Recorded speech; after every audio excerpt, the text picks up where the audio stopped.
Baik, Assalamualaikum warahmatullahi wabarakatuh.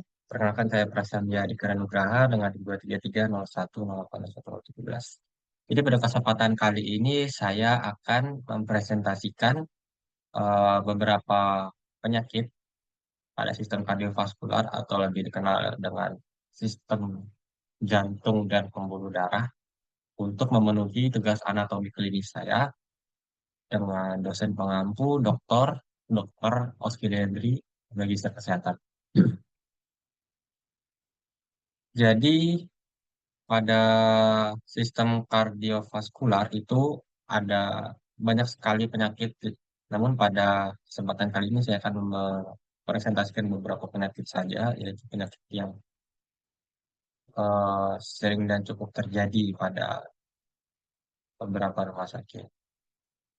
Jadi yang pertama itu ada penyakit heart failure atau lebih dikenal dengan penyakit gagal jantung. Jadi gagal jantung sendiri itu adalah kondisi di mana jantung itu tidak mampu memompa darah secara efektif untuk memenuhi kebutuhan oksigen dan nutrisi tubuh. Karena seperti yang kita ketahui, fungsi daripada jantung itu memompa darah ke seluruh tubuh yang di mana darah tersebut sudah teroksidasi atau sudah diberikan oksigen atau oksigennya sudah dekat pada hemoglobin dalam darah tersebut. Nah, gagal jantung berkaitan dengan gangguan saat memompa darah, di mana hal ini itu bisa terjadi karena otot jantung menjadi terlalu lemah atau bisa terlalu kaku atau keras, tidak dapat berelaksasi untuk berfungsi secara optimal. Jadi gagal jantung bukan berarti jantung itu berhenti bekerja, melainkan jantung itu bekerja dengan kemampuan yang jauh lebih rendah daripada biasanya. Nah, ini yang perlu dipahami.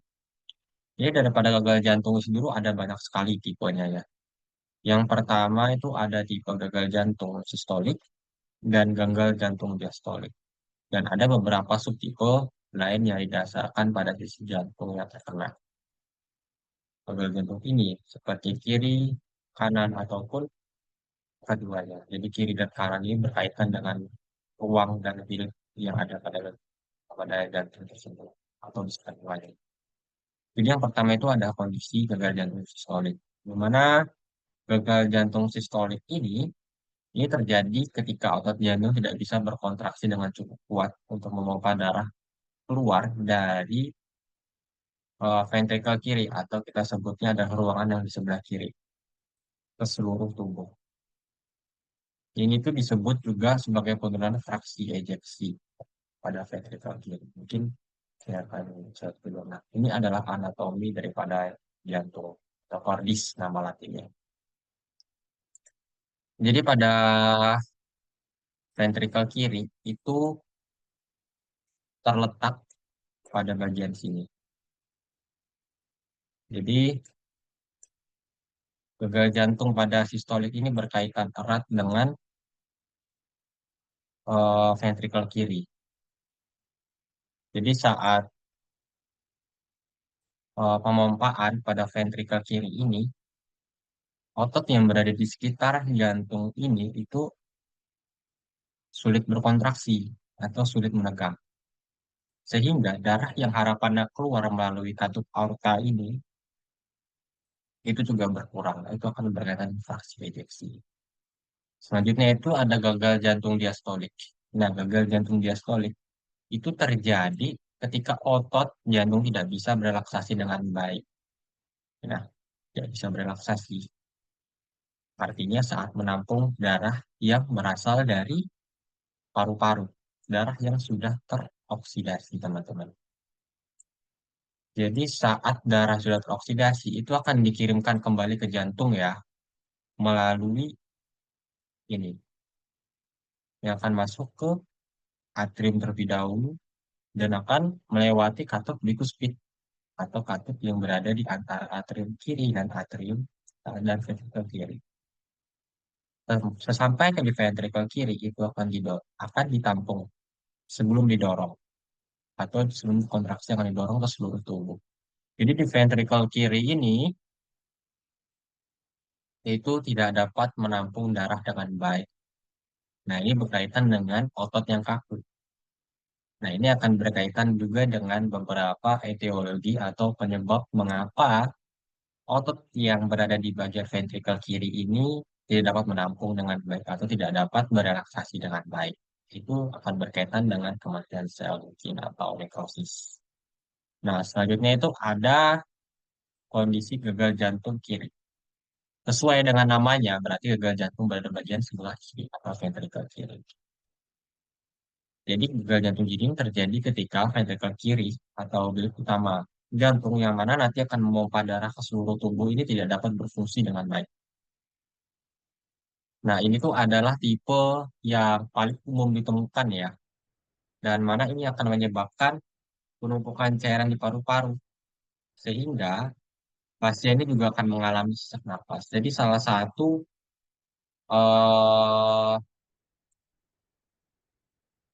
satu mudahnya untuk mendiagnosa gagal jantung ini kiri atau kanan itu dapat dengan melihat sisi edema atau pembengkak atau lebih disebut dengan penumpukan cairan.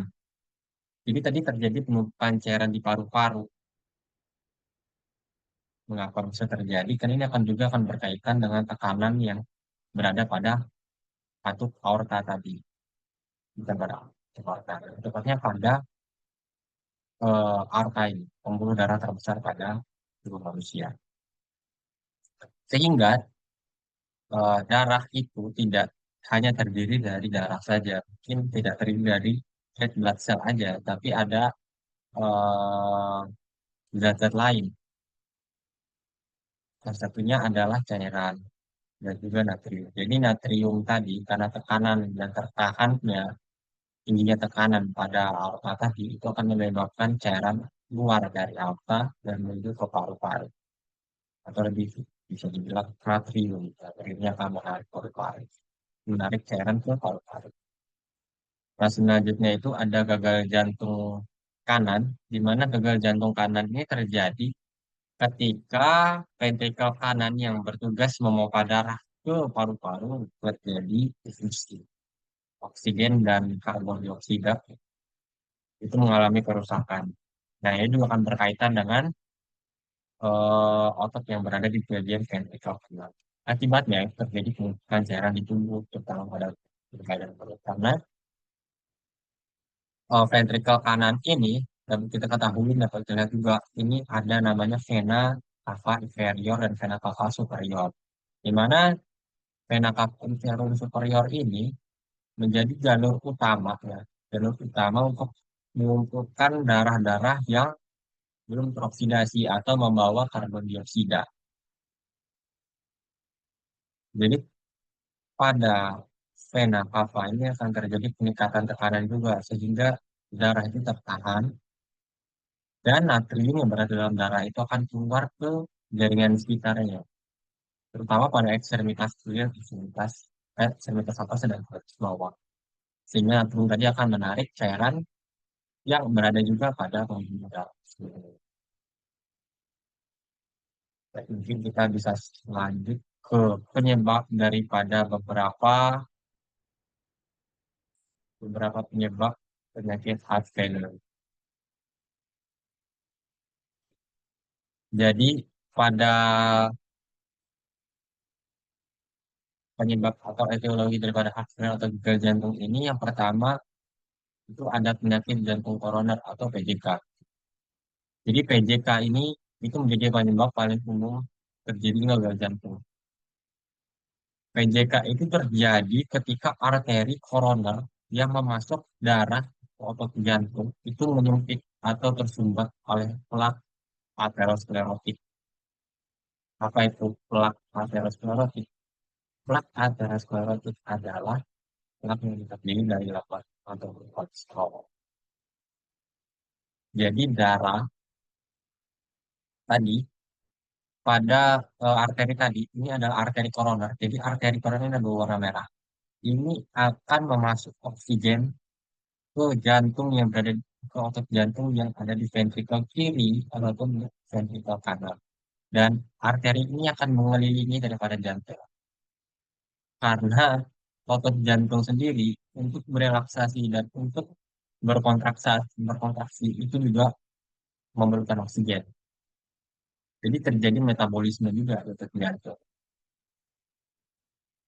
Jadi tadi penyakit jantung koroner itu berkaitan dengan arteri yang tersumbat oleh aterosklerotik tadi. Jadi arteri-arteri koroner tadi yang ke kiri, ke kanan, ataupun ke belakang itu juga tersumbat oleh aterosklerotik sehingga tertahanlah darah tadi, darah yang membawa oksigen tadi. Inilah penyakit jantung koroner. Nah, penyumbatan ini itu dapat menyebabkan berkurangnya aliran darah ke otot jantung, mengurangi pasokan oksigen kedua, dan yang paling parah dan bisa saja menyebabkan serangan jantung yang akan merusak jaringan otot jantung juga secara permanen. Terjadinya nekrosis. Jadi kematian sel otot jantung sehingga otot jantung tersebut tidak dapat berkontraksi lagi maupun berelaksasi. Dan juga akan menyebabkan otot jantung tersebut kaku ya teman-teman. Jadi yang selanjutnya itu ada hipertensi atau tekanan darah tinggi. Jadi tekanan darah tinggi ini itu memaksa jantung bekerja lebih keras untuk memompa darah ke seluruh tubuh karena adanya tekanan tadi.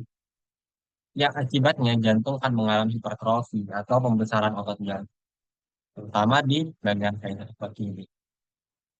Jadi semakin semakin keras tekanannya dan semakin keras juga upaya jantung untuk memompa darah itu akan mengakibatkan hipertrofi atau pembekakan atau pembesaran otot jantung. Jadi ventrikel kiri tadi itu akan berbentuk yang awalnya seperti ini itu akan membesar atau mungkin berdilatasi seperti ini juga bisa atau mengalami penyempitan. Nah, terutama karena itu ventrikel kiri tadi ya. Nah, kondisi ini juga dapat menyebabkan jantung lebih tebal dan kaku yang akan mengurangi kemampuan fungsionalnya tadi untuk memompa darah secara efisien. Selanjutnya itu ada kardiomiopati. Nah, kardiomiopati ini juga terbagi dalam beberapa jenis ya. Yang paling umum itu ada kardiomiopati dilatasi, di mana kardiomiopati dilatasi ini terjadi saat otot jantung itu melemah dan membesar, sehingga jantung tidak bisa memompa darah secara efektif. Jadi terjadinya hipertrofi ya, hipertrofi dilatasi. Tapi kita ketahui juga dari kardiomiopati dilatasi ini berkaitan dengan saat penampungan darah atau dilatasi. Orang tersebut. Yang kedua itu ada kardiomiopati hipertrofi, di mana otot jantung itu akan menebal secara berlebihan sehingga mengurangi aliran.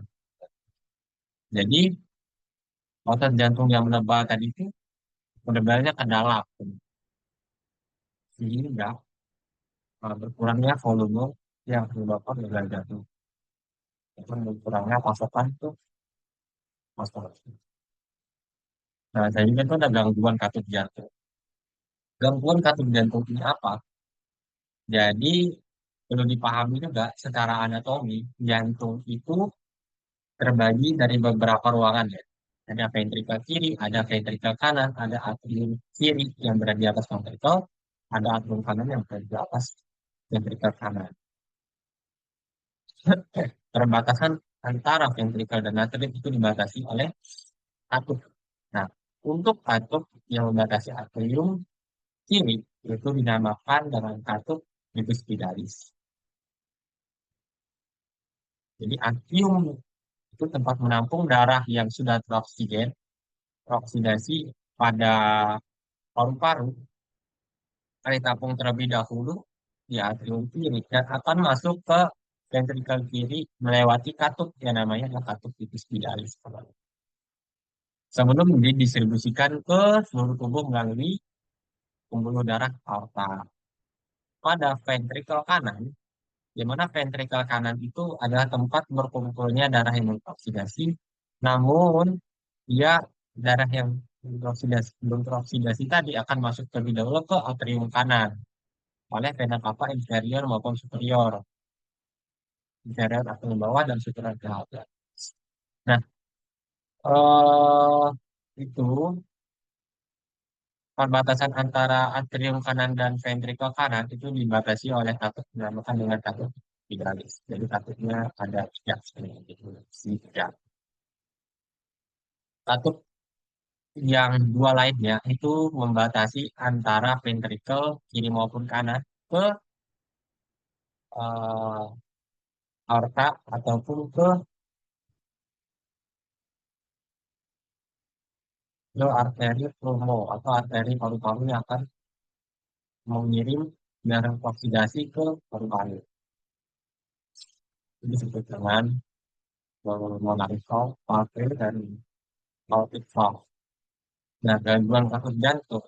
Jadi katup jantung yang rusak tadi, jadi di antara terutama tempat katup, tempat katup tadi itu yang rusak atau tidak berfungsi dengan baik, mungkin karena penyakit katup bawaan, saat lahir, ataupun karena kondisi seperti stenosis atau penyempitan katup, atau regurgitasi katup, atau katup bocor. Jadi katupnya bocor. Ini dapat menyebabkan aliran darah yang abnormal yang atau aliran darah yang mungkin nanti dapat saat dipompa melewati katup ternyata katupnya bocor dan darah ini kembali ke ruang tersebut. Jadi itu adalah sebenarnya guna daripada katup itu sendiri untuk menahan darah yang sudah dipompa itu tidak kembali ke ruangan sebelumnya. Jadi ketika katup tadi tidak bekerja dengan baik, jantung itu harus bekerja lebih keras untuk memompa darah. Jadi saat kita pompa, darahnya baik lagi. Apa yang harus dilakukan jantung adalah memompa lebih keras lagi supaya cepat terdistribusi. Dan ini juga akan melakukan dari tadi ya. Terus, akan lama-lama kelamaan menyebabkan lemaknya otot jantung tadi dan akan respon. Yang selanjutnya itu ada aritmia jantung atau gangguan irama jantung. Di mana aritmia sendiri adalah kondisi di mana jantung berdetak tidak normal, bisa terlalu cepat atau terlalu lambat, atau tidak teratur di antara kedua. Irama jantung yang tidak normal ini adalah buat jantung bekerja lebih keras, sehingga berisikolah terjadi gagal jantung. Aritmia yang terjadi dalam jangka panjang pertama jenis yang akan mempercepat detak jantung itu dan menyebabkan melemahnya jantung atau jantung tadi yang meningkat itu untuk aritmia. Selanjutnya ada serangan jantung atau infak miokard. Nah, serangan jantung ini terjadi ketika aliran darah ke otot jantung terganggu secara mendadak. Jadi, arteri koroner tadi itu terganggu secara mendadak. Bisa aja karena penyumbatan. Nah, biasanya karena penyumbatannya di arteri koroner tadi. Nah, otot jantung yang kekurangan oksigen ini bisa mati atau rusak secara permanen. Jadi terjadinya nekrosis teman-teman. Jadi pada otot jantung itu juga mengalami metabolisme, namun tidak mendapati pasokan oksigen dari arteri koroner tadi, sehingga terjadilah kematian sel atau nekrosis. Dan ini terjadi saat itu. Nah, setelah serangan jantung tadi, jantung itu akan kehilangan banyak sekali kemampuan untuk bisa memompa darah. Karena tadi sel jantung sudah mati semua, dan nekrosis. Terutama apabila nekrosisnya ini terjadi secara luas. Jadi semua miokardium kumpul seberapa banyak miokard terjadi itu akan meningkatkan risiko pada gagal jantung. Selanjutnya ada stres emosional. Stres emosional yang tinggi itu adalah muncul pelepasan sebuah hormon stres dinamakan adrenalin atau kortisol. Epinefrin dan norepinefrin. Di mana ini akan meningkatkan tekanan darah dari jantung sehingga oksigen jantung, kebutuhan oksigen jantung juga meningkat. Nah, saat stres berlebihan ini terjadi, itu dapat menyebabkan jantung bekerja terlalu keras dan meningkatkan risiko serangan jantung tadi, infark miokard atau aritmia atau gangguan irama jantung yang bisa meningkatkan risiko gagal jantung. Kondisi ini dikenal sebagai takotsubo cardiomyopathy atau broken heart syndrome. Ini juga dapat menyebabkan gagal jantung. Mungkin kita bisa bagi pada satu contohnya di mana ini adalah gejala-gejala gagal jantung yang kiri maupun yang kanan. Jadi yang pertama itu ada badannya terasa lemah. Jadi saat gagal jantung itu terjadi, tentu terjadi yang namanya kekurangan pasokan oksigen ke seluruh tubuh. Sehingga tidak semua sel-sel yang berada di seluruh tubuh itu menerima pasokan oksigen dengan baik. Sehingga mereka melakukan metabolisme sel atau tugas mereka dengan tidak semestinya namun sebisa itu. Sehingga terjadilah badan yang lemah tadi. Karena output yang dikeluarkan oleh sel-sel tersebut tidak seperti biasanya. Dan selanjutnya yaitu alkohol. Jadi saat pasien gagal jantung ini melakukan beberapa aktivitas ya, aktivitas ringan, sedang, dan berat, itu memerlukan sebuah oksigen. Jadi saat kita bergerak, otot-otot yang berada di kaki itu memerlukan oksigen karena mereka akan berkontraksi sehingga mereka memerlukan. Dan saat menjadi aktivitas, kita bergerak dan sama tidak perlu tidak perlu oksigen. Namun karena terjadi gagal jantung tadi atau kurangnya masukan oksigen atau pompa yang berkurang pada ventrikel kiri terjadi, oksigen tersebut tidak sampai sepenuhnya ke bagian-bagian kaki misalnya, tidak semuanya yang tidak seharusnya, sehingga terjadilah masalah. Yang selanjutnya itu ada beberapa.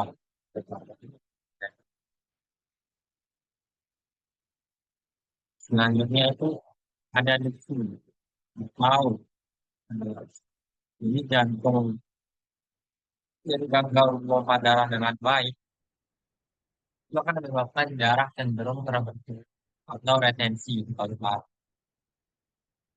Jadi darah yang tadi seharusnya masuk ke atrium kiri itu terbendung di paru-paru, terutama untuk ketika saya kiri. Cairan-cairan yang terkumpul tadi ini akan mengisi jaringan paru-paru. Oh, seperti itu kan? Di mana yang akan menyebabkan kedempaan paru yang akan mengakibatkan justru sama. Selanjutnya itu ada agen di kelompok. Jadi ketika jantung tidak mampu memompa darah ke manusia, terjadi penumpukan darah, terutama di ekstremitas bawah kaki. Gitu. Tekanan yang meningkat ini itu akan menyebabkan cairan itu dapat keluar dari pembuluh darah ke jaringan sekitar. Karena apa? Karena sifat dari natrium sendiri adalah air, sehingga timbullah apa.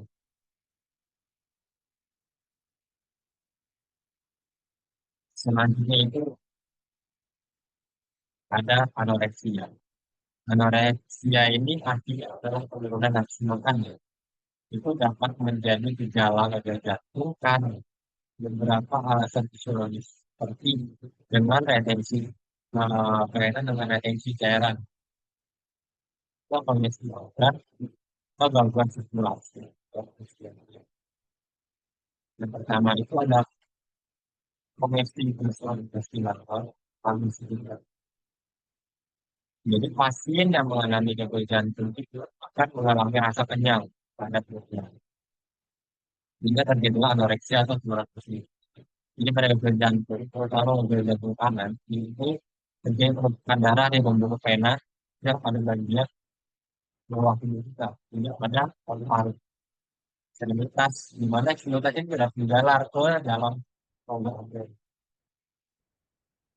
Karena pembuluh darah vena tidak hanya berarti pada ekstremitas saja, namun berlanjut ekstremitas akan melakukan yang akan masuk ke rongga bagian sini pada kiri atau kandungan atau disebut dengan namanya adalah penetapan.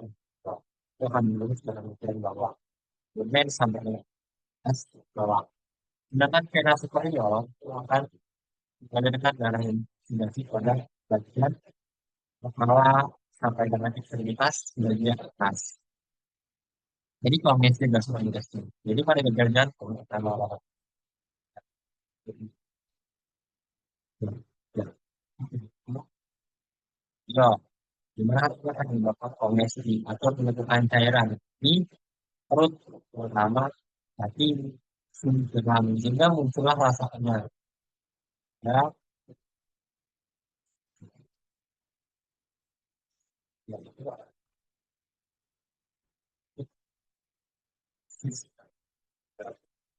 motif kalau nggak gimana untuk berkaitan dengan fungsi paru-paru yang fungsi daripada cairan fungsi ginjal menurut saat terjadinya retensi cairan pada daerah ini juga fungsi ginjal di ginjal ini terjadi yang namanya proses selanjutnya itu ada gejala gagal jantung gitu ya. Di mana edema itu adalah kondisi bengkak dan dia ada retensi cairan ya nanti yaitu kurangnya maksimal dan selanjutnya itu adalah tes di mana hasil tes ini berkaitan dengan terjadi pembentukan daerah pada daerah daerah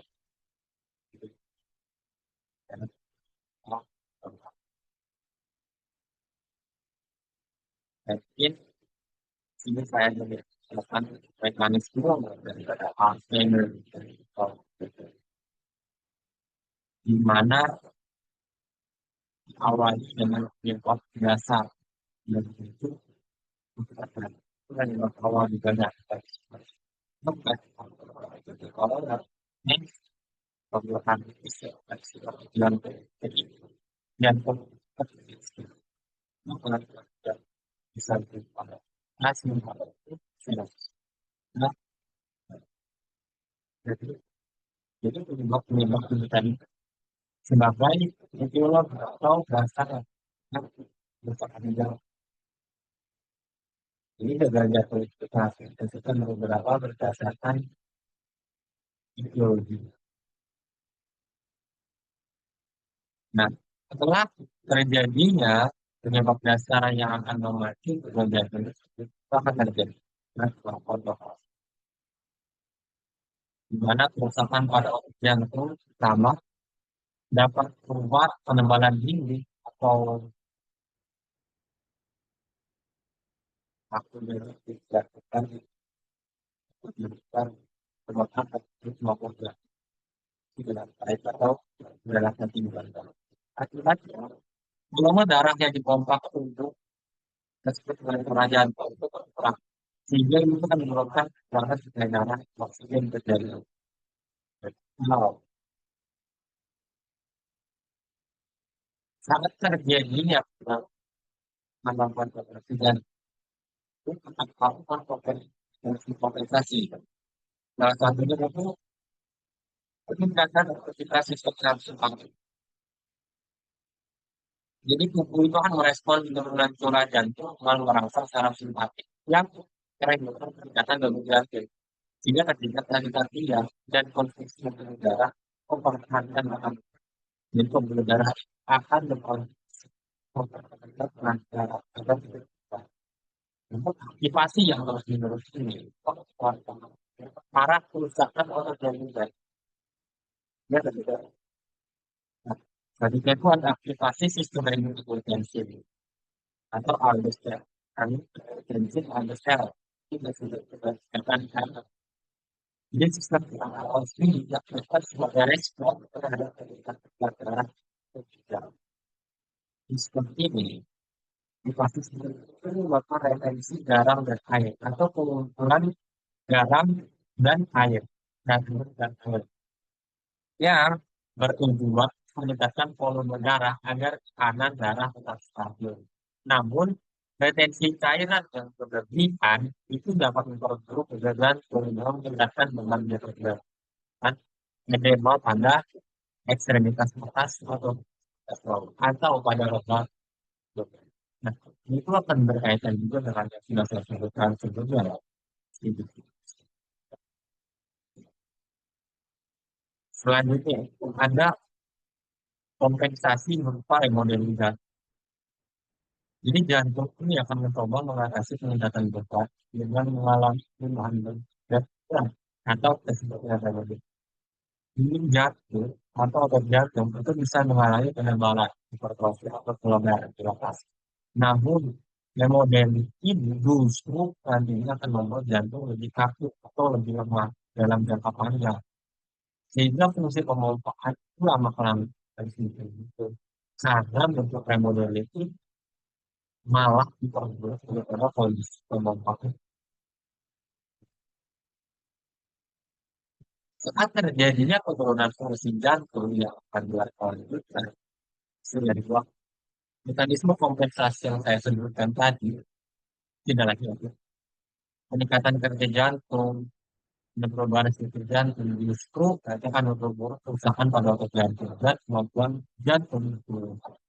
Nah, pada tahap ini jantung itu mulai gagal memenuhi kebutuhan meskipun dalam ada istirahat. Jadi saat kita tidak melakukan apapun, karena tadi sudah berkelanjutan, karena sudah terjadi nekrosis, karena sudah terjadi hipertrofi, karena sudah terjadi dilatasi pada jantungnya, remodeling, saat kita beristirahat, jantung pun tidak dapat memenuhi kebutuhan oksigen. Tidak dapat semakin seperti itu. Lalu muncullah manifestasi jenisnya atau gajah yang saya sebutkan tadi. Ini mati berolahraga, terus apa, penambahan berat badan,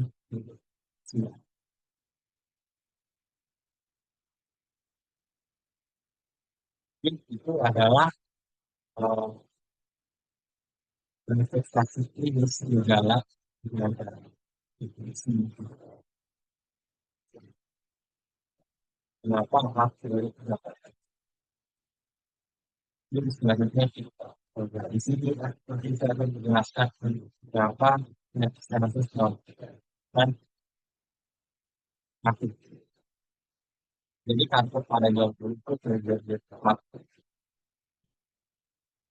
maka pada waktu yang dibatasi atau membatasi pembuluh darah dan apa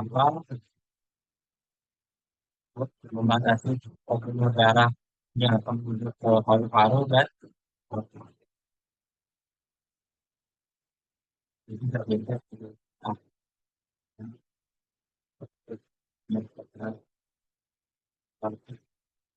out dan perubahan dan itu kita akan menuju pada practice selanjutnya kita paham di mana kita logik masalah ini itu sebuah kelainan jantung dan yang mana bersifat bawah yang terdiri dari empat kelainan. Yang pertama itu adalah hereditary outcome, yang kalau secara efek yang sakit, baik yang itu dan juga menyebabkan jadi keempat kelainan ini terjadi bersama sehingga akan mengganggu aliran darah dan sirkulasi di seluruh tubuh.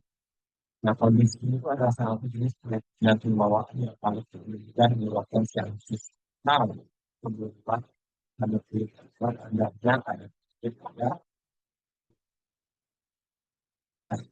yang pertama itu ada lubang jantung atau penyakit yang adalah jantung. Jadi CSD ada lubang atau defek di dinding yang akan memisahkan mobil jantung bawah. Ventrikel kiri dan ventrikel kanan. Jadi antara ruang kiri dan kanan itu ada lubang yang lain Sehingga darah yang tadi harusnya dipompa ke paru-paru ini itu akan masuk juga ke bagian yang dekat kanan ataupun sebaliknya. Ya, jadi aliran di dalam jantung tidak jelas karena ada lubang. Jadi lubang tadi itu menyebabkan ketidakpastian. Laut tidak. Yang selanjutnya adalah penyempitan saluran darah kepala yang mengurangi perfusis.